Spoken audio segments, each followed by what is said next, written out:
Today's devotion is on Article 20 of the Augsburg Confession. Again, we're still walking through the Book of Concord, so the teachings of our church body, if you're a member of Edgewater, or if you're a member of any LCMS Lutheran church, this is what we're going through. And today is this article is one of the most critical parts of our theology. It touches on a lot of the most critical parts of our system of theology as Lutherans. And for context, a lot of the articles that we've previously covered, especially if you look in the descriptions of the videos, I put them in there. Most of them are a paragraph or two. This one, it's not going to be pasted below because it's 3 or 4 pages, right? And it is Article 20. It's concerning good works, because the Lutherans, and we're still accused of this sometimes, the Lutherans were accused of outlawing or speaking against good works. And what this article clarifies is our stance on good works, which is a key one, and that is good works are not necessary for salvation. However, good works are necessary. And you say, well, how does that work? And what I think is a really helpful piece of theology, that theological term that helps us with, at least it's helped me a lot, kind of nailing this down a little bit, are the two kinds of righteousness. This is a piece of theology that's really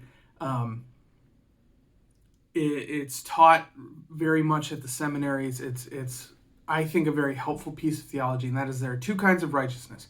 The first is vertical righteousness. Okay, and vertical righteousness is between you and God.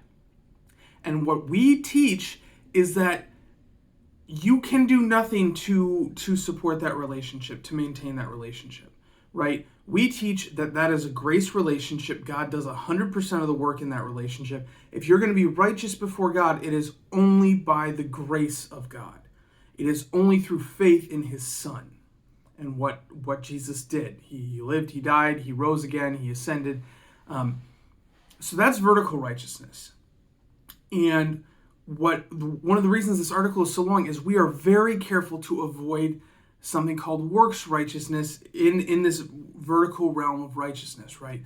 We don't want there to be any confusion, any possible misunderstanding that you have to do something to earn your place before God. Because that's not what the Bible teaches. That's not what we teach. And frankly, especially if you go back and you look at a lot of the articles we've already done, we can see that it is impossible. It is impossible for us to earn our position before God. And that's the vertical realm of righteousness. And if you hear that, I could see where someone would get this misunderstanding of they teach that you don't have to do good works or that you shouldn't be doing good works. But that's not the case. Right? We say the gospel predominates in our ministry, in our theology.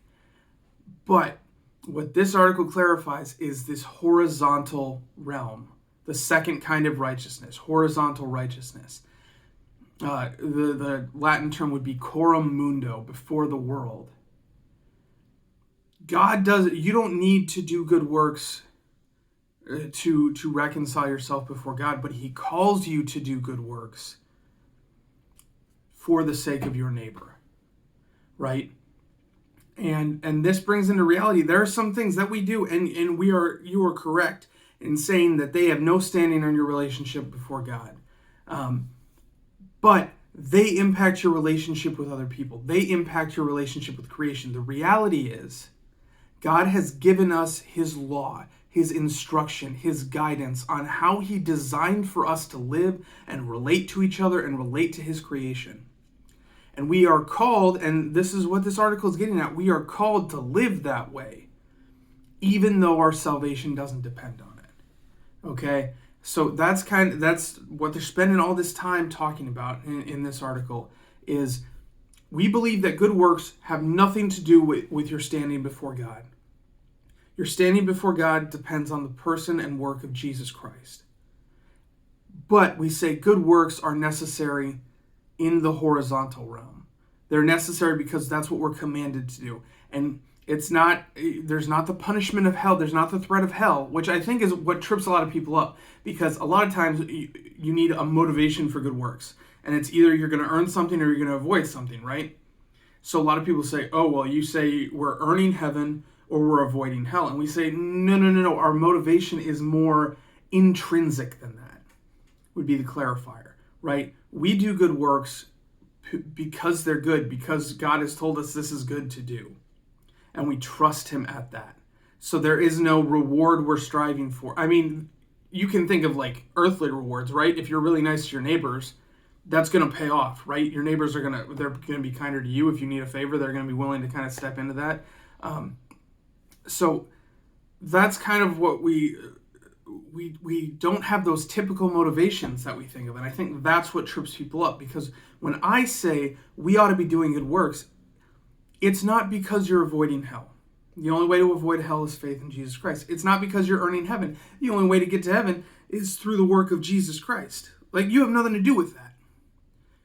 When I say we should do good works, when I encourage you to do good works, when our theology says, yes, good works are something we should do, the motivation is as simple as God has told us this is good for us to do.